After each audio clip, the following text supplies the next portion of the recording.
બનાસકાંઠા જિલ્લામાં મોટાભાગના લોકો ખેતીના વ્યવસાય સાથે જોડાયેલા છે અને ખેતી કરી સારી એવી આવક પણ મેળવતા હોય છે।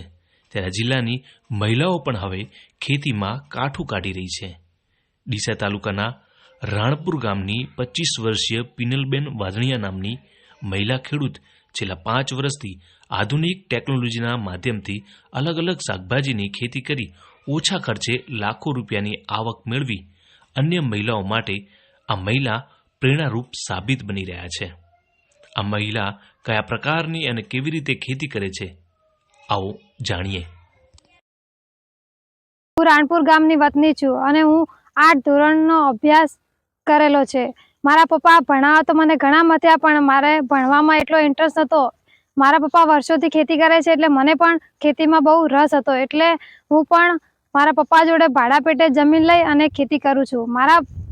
અમે પહેલા ચીલા ચાલુ ખેતી કરતા હતા, જેમ કે ઉનાળામાં અમે મગફળી કે બાજરીની ખેતી કરતા, ચોમાસે મગફળી કરતા અને શિયાળે બટાકું કરતા। એમાં અમને એટલી બધી આવક નથી મળતી। પછી અમે વિચાર્યું કે કંઈક નવું કરીએ જેથી આપણા ખેડૂતોની આવક બમણી થાય। એના પછી અમને ડૉક્ટર પવાર સાહેબે અમને આધુનિક ખેતી કરતા શીખવાડ્યું કે તમે ટેટી તો વાવો છો, એના હંગાત મરચાંની ખેતી કરો, ડબલ આંતરપાક કરો।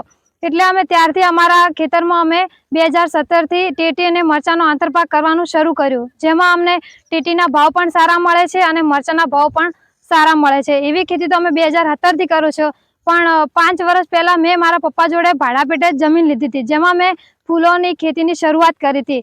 એમાં ફૂલોની ખેતી કરવાનું કારણ એ હતું કે એમાં ખર્ચો બહુ ઓછો હતો અને નફો વધારે હતો।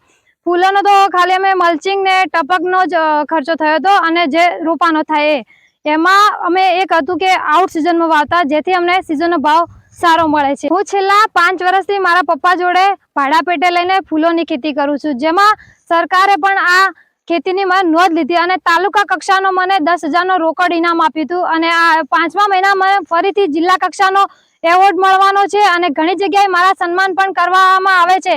આ વખતે પણ અમે ટપકમાં અને મલ્ચિંગમાં ફૂલોની ખેતી કરી છે, અને સાઈડમાં એક નવી ખેતી કરી છે જે કોબીજ લગાવ્યું છે। આપણે 3 પાક લગાવ્યા છે, જેથી કરીને એક પાકનો ભાવ નહીં આવે તો બીજાનો તો આવશે ને, બીજાનો નહીં આવે તો ત્રીજાનો તો આવશે ને।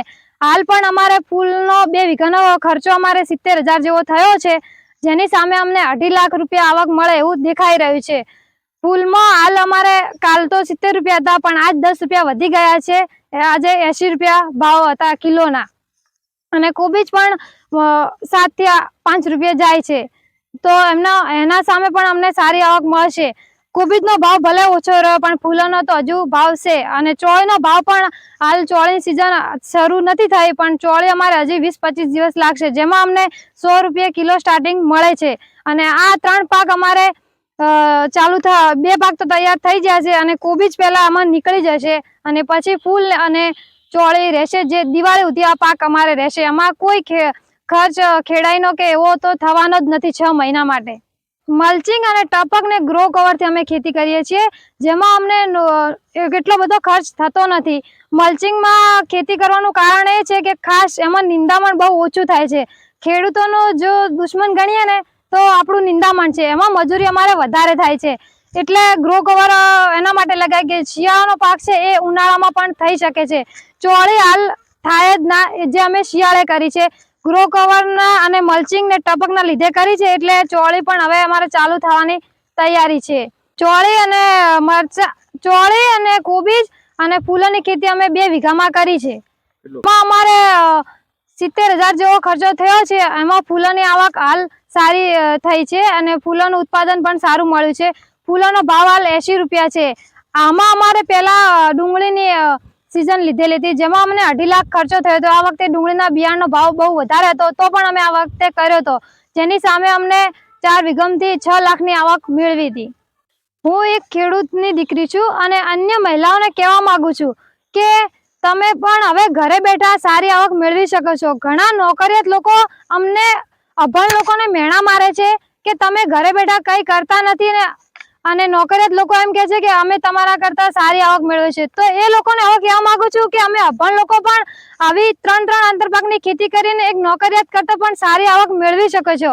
તો હું બેન દીકરીઓને પણ કહેવા માંગુ છું કે તમારે જો ખેતી હોય તો તમે પણ આવી રીતે આંતરપાક કરીને પણ આઉટ સિઝનમાં આપણી આવક બમણી કરી શકો છો. હું અભણ છું એનો મને કોઈ અફસોસ નથી, એટલે મને હવે નોકરી કરતા પણ હું સારી આવક મેળવું છું. અને સોશિયલ મીડિયાનો પણ હું ખૂબ ખૂબ આભાર માનું છું કે ઇન્સ્ટાગ્રામ રીતે અને યુટ્યુબ રીતે મને પણ ખૂબ ફેમસ કરી છે. એ બદલ હવે મને કોઈ અફસોસ નથી કે હું ભણી નથી. આજે મને ગર્વ છે કે હું ખેડૂતની દીકરી છું.